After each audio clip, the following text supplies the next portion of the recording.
Warning, this podcast does not introduce any new information outside the Foundation's curriculum. Listener discretion is advised.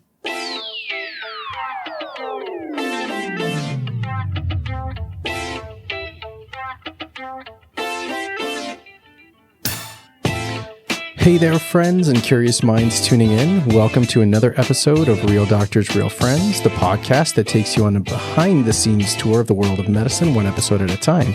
My name is Dr. Roshan Abraham, and I'm a family physician and faculty member here at the University of Alberta. Whether you're just starting your pre-med journey, already knee-deep in med school chaos, or simply fascinated by the mysteries of healthcare, you've landed in the right place. We're thrilled to be the first official podcast affiliated with the Faculty of Medicine and Dentistry here in Canada, here at the U of A in Edmonton, Alberta. Our goal is simple, to create a space where we can explore the most pertinent topics in healthcare, whether you're a current med student, a hopeful pre-med, or just someone curious about the field. This podcast is for you. Joining me is my co-host, Dr. Shereen Hamza. Shereen, how are you doing? Hey, Roshan, I'm doing great. I'm excited for today's topic, which is incredibly relevant and timely. We're diving into a subject that has a wide-ranging impact, national coverage for birth control and its implications for primary care. It's a topic that combines medical, ethical, and policy perspectives, making it a rich area for discussion. Today's episode is particularly special because I have a colleague, Dr. Sanja Kostov, an assistant professor in the Department of Family Medicine at the U of A. She's also the course director for the Reproductive Medicine and Urology block in the MD program and the program director for Enhanced Skills, or R3, program in Family Medicine Obstetrics. Dr. Kostov, thank you so much for joining us. Can you share a little bit about your path to your career thus far? Certainly. Thanks for having me today, and hi, everyone. So let me think back to where I should start. How about the origin story? So my family moved to Canada when I was 6 years old, and all through school, I loved biology. I loved chemistry. That sounds super geeky to say. For example, I had a high school application that I filled out once where I said at the end that I wanted to be a gynecologist or a neurologist. Those seem very different. Yeah. I'm aware. So I sort of satisfied the neurology itch by doing neuroscience as my undergrad, and still thinking I probably wanted to do medical school, but sort of not wanting to share that with anybody because, of course, what if you don't get in? Oh, right. Through undergrad, I realized I was really into reproductive health advocacy. I did a lot of volunteering through that. And then I got into medical school at the U of A. I did all my training here. I think of myself as kind of boring that way, but I did medical school and residency training here. So the 2 years of family medicine after med school. And then I got involved with teaching, and that's a lot of what I do now. So right now, my job includes labor and delivery care, so obstetrics, family medicine, and some reproductive and sexual health. And then, of course, quite a bit of teaching, both for medical students and for family medicine residents. I'm really shocked when I find out from people how little sometimes they know about their own reproductive health. An example, I was at a bachelorette party this summer, and once people found out what I do, it was like we constantly had like sharing circles of like, well, what about this bleeding? And what about this with my boob? And people always have these questions, and it surprises me how little they know. And then they sort of say like, man, I wish I knew more. So I think it's really great to bring information like this to more people. Mm-hmm. We're thrilled to have you here, Dr. Kostov. Your work in family medicine and reproductive health is incredibly impactful, especially in today's healthcare landscape. But let's start with the big question, and this is the one that we're going to be spending most of our time with on the podcast episode today. Why is national coverage for birth control such an important issue in Canada?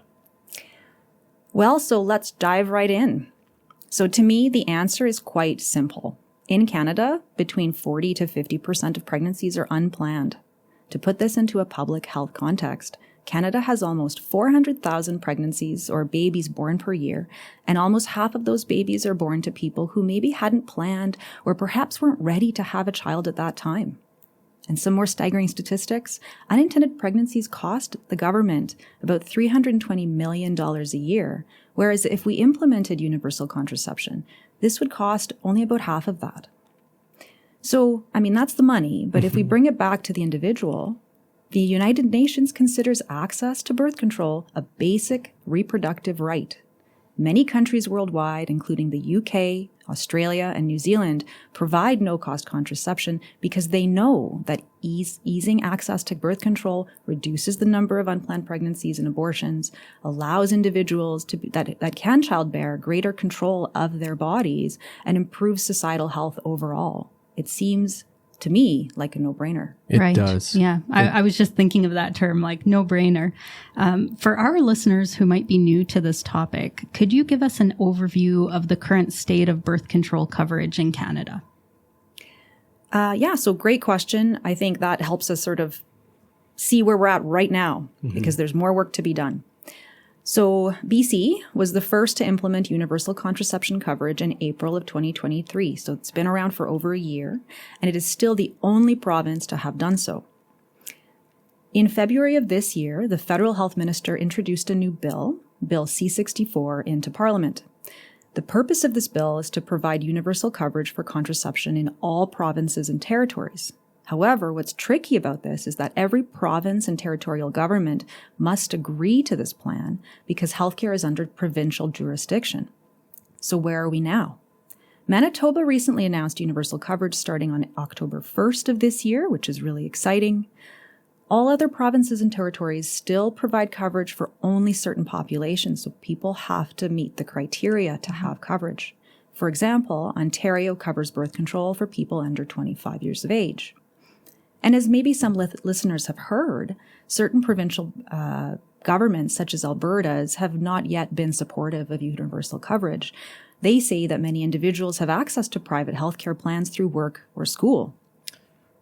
Go ahead. I'm actually wondering about provincial coverage plans specifically. Both of us work in primary care. And so when we talk about coverage for patients in the province of Alberta, what do we mean by that? Okay, so great question. Yeah. So there's two ways that someone might have coverage for certain medications.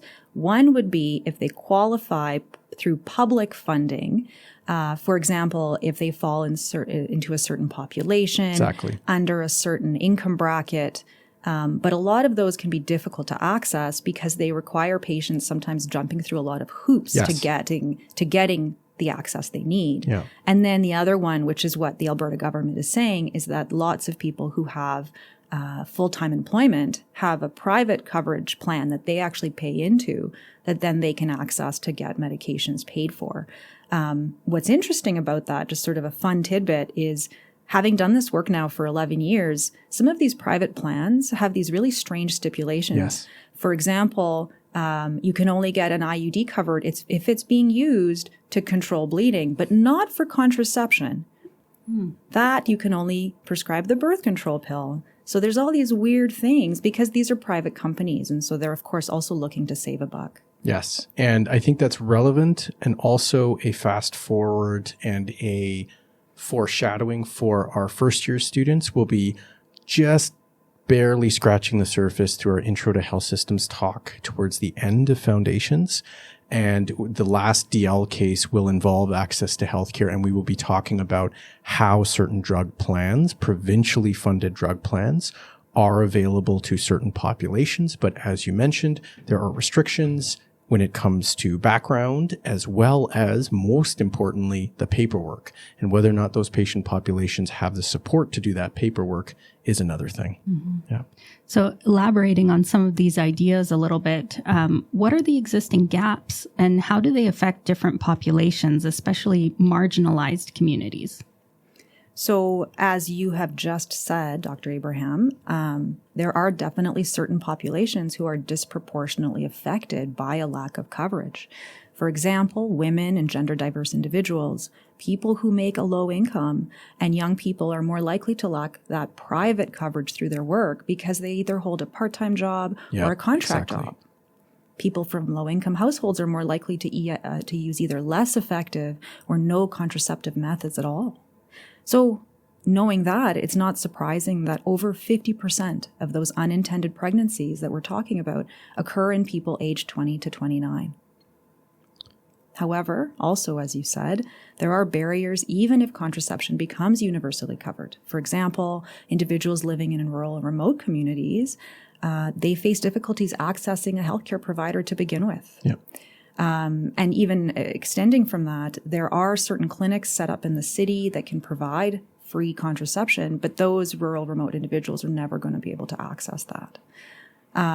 I've seen many patients, unfortunately, who are in coercive or abusive situations, and they don't have the freedom to make their own reproductive choices.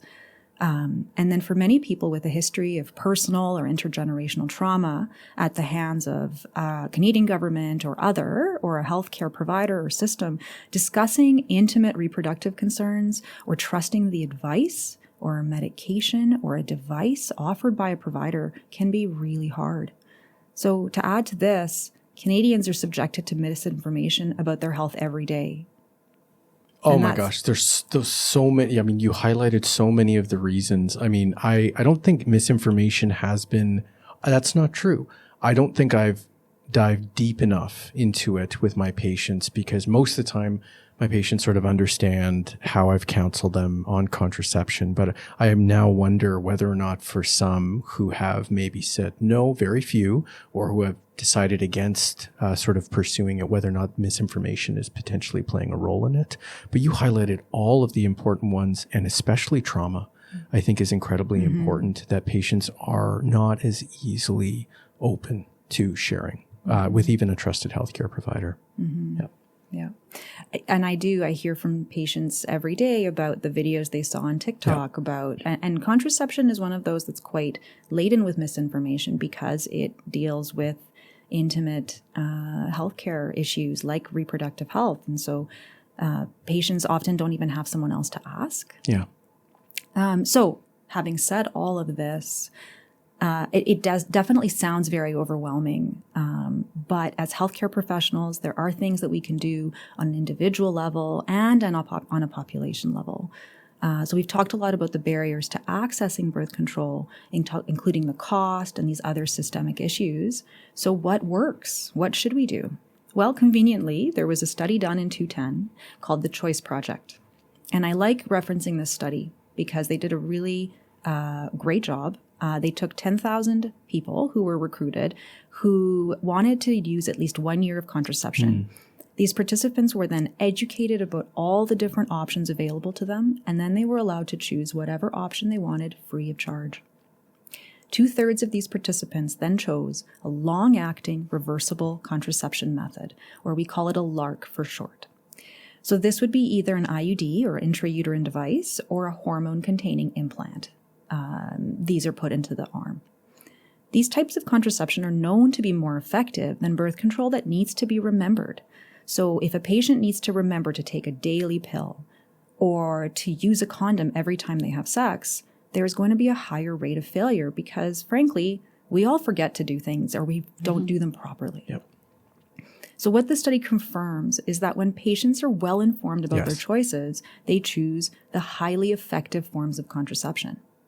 And as healthcare providers, it is then our job to help patients make the best decisions for themselves by providing them with that information and dispelling misinformation. Most definitely. What are your thoughts about some of the publicly available resources? And one of the more common ones that we see done by the SOGC, sexandyou.ca. That's a website that we commonly hear about. Is there any literature around how that's making sort of inroads in our general population and in terms of combating misinformation? Probably not a lot, but I'm wondering what you've seen in terms of using that website or other resources. I really try, of course, in the age of social media, I think it's really important when we see patients to offer them reliable, accurate resources. Sex and You is certainly something I often recommend. There are several others if people want more detailed information that I will sometimes offer. But I really try to advise them against getting their information from a source that they don't necessarily trust, and really to question those sources. And I think that's an important thing for us to bring to all patient care. Definitely. So speaking of some of the ethical concerns or, I guess, challenges that are presented. There's always a debate around the moral and ethical considerations of birth control.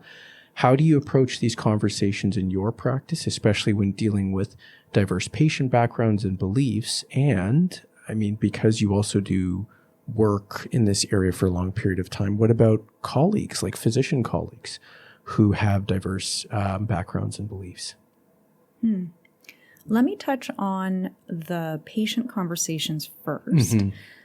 So I believe that one of the most important roles that we can play as healthcare professionals, and in particular as primary care providers, is translating information that is relevant to our patients to them so that they can make an informed decision that best aligns with their values and their beliefs. So that doesn't mean that we are making those decisions for them, but we are laying out the information in a way that they can access and use to make those decisions. And in a balanced way, too, and letting them decide.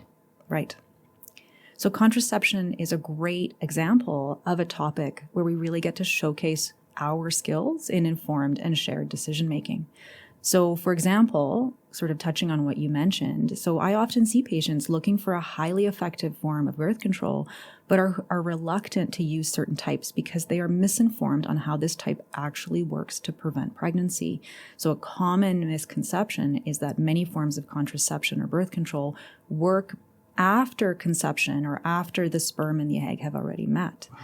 And that is certainly not the case. Most forms of contraception that we use work well before any sort of conception has occurred. So this is a very common conversation I have. And then, of course, diving deeper into how the different forms of contraception work. To me, it's truly fulfilling then to see a patient's anxiety drop once we dispel these concerns. And I really feel that then armed with that more accurate information, they can then make a decision that best suits them. Your other comment on how to deal with colleagues who maybe have these differing beliefs, we know that through our training, we learn how to manage our own feelings and our own beliefs while still being able to provide non-judgmental care for our patients. So I think that's what we really have to do ourselves and encourage our colleagues to do as well. And I actually wanted to highlight this because the CPSA, at least in Alberta, does have a standard. And again, we're held to certain standards in the college because we're self-regulated as a profession, that you have the right to have a conscientious objection. Conscientious objection. Jeez. Okay. Thanks for bringing that up. And I think it is relevant to just touch upon for our listeners the importance of conscientious objection, which is a standard in most colleges for physicians. We are self-regulated as a profession. And the idea, and I haven't looked at the other ones across other provinces, but I assume it is the same. If you feel morally or ethically challenged by any sort of clinical scenario because of your personal beliefs, you have the right to feel that way, but then it is your job as that practitioner to be able to provide them a referral or a consultation to someone who will be able to do that. And that is part of the standards of being a physician. So I think it's more than just self-reflection. It's about knowing that even if you do hold those beliefs, that you need to make sure that you are providing holistic care to your patients, even if that means that it's not coming from you. Well said. In terms of medical education, along these lines, how do you navigate this topic, especially because students may have a number of different views? So how do we ensure that future healthcare providers are well equipped to handle these sometimes difficult conversations? Well, as a medical educator, I've really appreciated all the things I've learned in my clinical practice over the last decade, and I think many of us who teach would probably say the same thing. One of the most important insights I've had, though, is seeing just how ubiquitously important reproductive and sexual health is to almost every patient I see. The way I sort of think of it now or frame it is that most people at some point in their lives are going to face either trying to avoid pregnancy or trying to conceive or being pregnant or being with a partner who's pregnant or needing to navigate something that has to do with their reproductive or sexual well-being. So rather than think of it as this discrete area of medicine, what we're really talking about is the human life cycle. None of us would be here if that didn't take place. Sorry to make you think about it. Yeah. So, unfortunately, as reproductive and sexual health continues to be this area fraught with stigma and misinformation, although I do think it's improving, a patient's primary care physician may be still the only trusted source for navigating their own physiology, or making some of those some of the biggest life decisions around having a baby, having children, choosing not to, navigating their sexual health or their gender identity. Those are all often questions we deal with. And sometimes they're not pathology. It's not that something's gone wrong. It's that we are helping people navigate their life cycle. So with that in mind, I think it's really important that medical schools, they not only train students to be up to date and knowledgeable, but that we also offer our patients, a safe and non-judgmental space to have these intimate conversations with their trusted healthcare professional.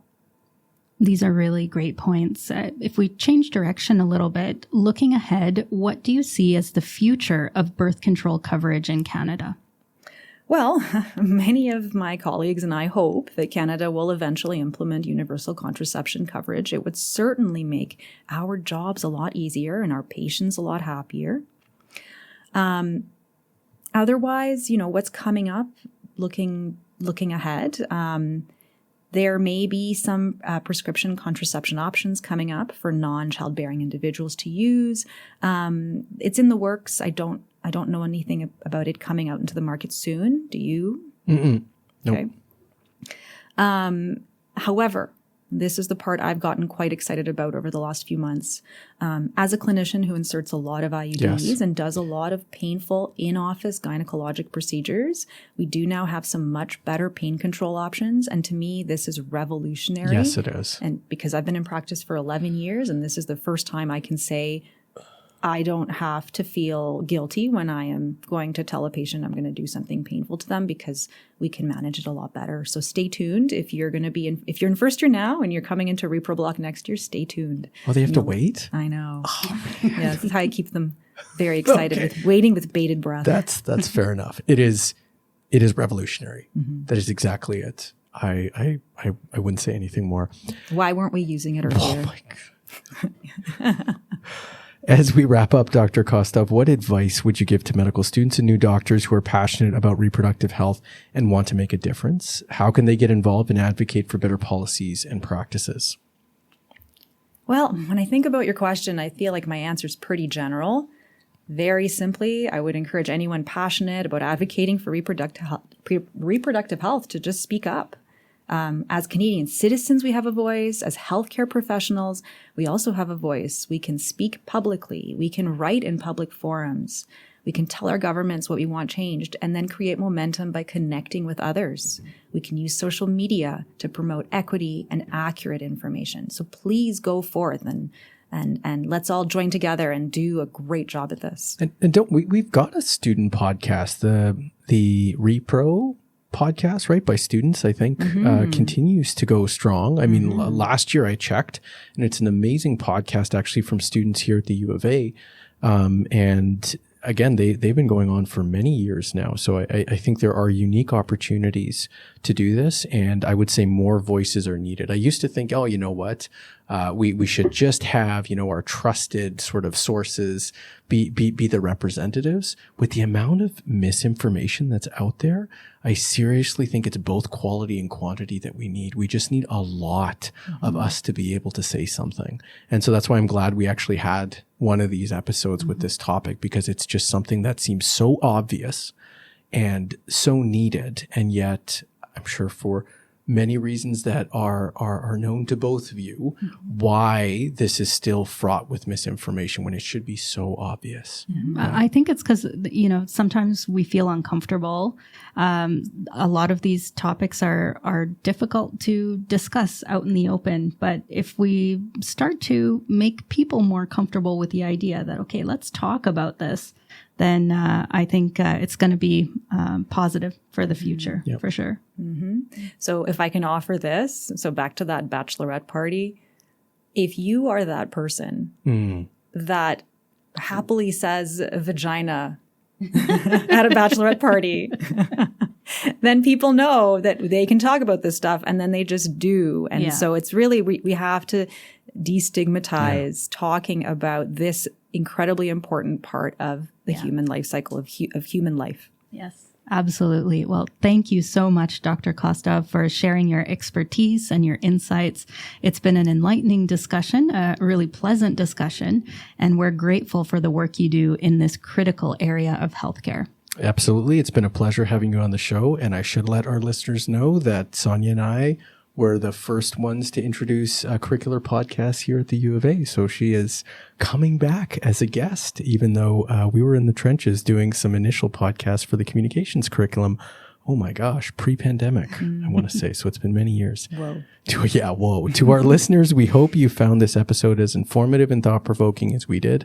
Remember, these issues are not just academic. They have real-world implications that affect all of us. For sure. And, we've saved our most difficult question for last. This is our traditional friendship challenge here on this podcast. If you could design a healthcare superpower, what would it be? And how would you use it to improve access to primary care for everyone? So it could be anything from the ability to instantly diagnose illnesses to teleporting doctors to remote areas. Well, given the topic of the day, it feels a bit like cheating. Yeah. But the healthcare power I would choose to be or to have would be to design a technology that would allow all of us, all humans, to choose when they would become pregnant and when they wouldn't. Oh, cool. Wouldn't that be great? That would be amazing. We wouldn't need to have this conversation at all. Yeah. And as we know, the outcomes would be overwhelmingly positive and life would be perfect. Wow.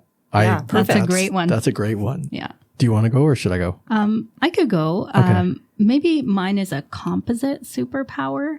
I would have do the composite. I know, because I can't like hard. settle on one thing. And it's harder when you're I get it. So I would pick the superpower is empathy and the ability to communicate really complex physiological explanations in a really straightforward and accessible way. So not only can I see things from the patient's perspective, so I'd be able to understand that and kind of live in their shoes. And I think there's a TV show that's going to be released. That's something along those lines where the doctor can basically like put himself in the patient's shoes and like live their life to really treat them as a whole person. I forget the name. I saw a commercial. Oh, okay. Yeah. And so the other part of that is just to be able to communicate what's happening in their body and how our treatment approach is going to work in a way that patients can appreciate and won't make them feel alienated or scared or anything like that. So that would be what I would pick. Oh man, that's a lot. Is it a surprise that mine is one of those? I can't pick another one. We're usually on the same page. It's actually, I'm going to say a universal medical lingo translator. Awesome. And that applies language barriers, as well as exactly that, which is we have a disease process that we're taught, but for like sort of engaging the illness process and then actually moving through with explaining the concepts to them. So I will say what I will like my very best to try to explain it, but no matter what I put in, what they hear in their headset, and they would literally be like a headset, would translate it perfectly for them. Amazing. Like for them to understand. Because I have tried sometimes explaining, and it doesn't matter the concept how many times, but because there is, again, health literacy is a huge issue in primary care and is a massive issue that we don't even begin to talk about. If there is a personalized way to address and support patients around health literacy, it would literally be like, I have like this mic, they have a headset, and I can, what I tell them, they communicate to me. And it's not reversible. Like, it's not that they, like, I need a translator for what they tell me. We need to be able to listen to them. But there is something to be said for, and then being able to understand where the gaps are, because I think there need to be continuous learning. Like, it wouldn't just be that we would give this to them and then it would stop. There would be sort of a program that would say, or the superpower, if you will, would be that then I could understand where the gap was so that we could address it in some other areas. But if I had a superpower, that's what it would be. Amazing. Because I think that is my biggest barrier in primary care, is explaining to patients why they probably shouldn't go into the emerge for this, or should go to the emerge for this. We should try this medication over this one. Or why they have to take their medication 3 times a day, or finish a course of antibiotics or something like that. Well, for our listeners, we can't wait to see what you all come up with. It's a great way to keep the conversation going and engage with these important topics in a fun and creative way. Thank you all for tuning in, and we hope you enjoyed this episode. Don't forget, for our outside listeners, to subscribe, leave a review, and share this podcast with your friends, colleagues, and anyone who find it interesting. Until next time, stay curious, stay compassionate, and keep pushing for a better healthcare system. We'll catch you all next time. Take care, everyone.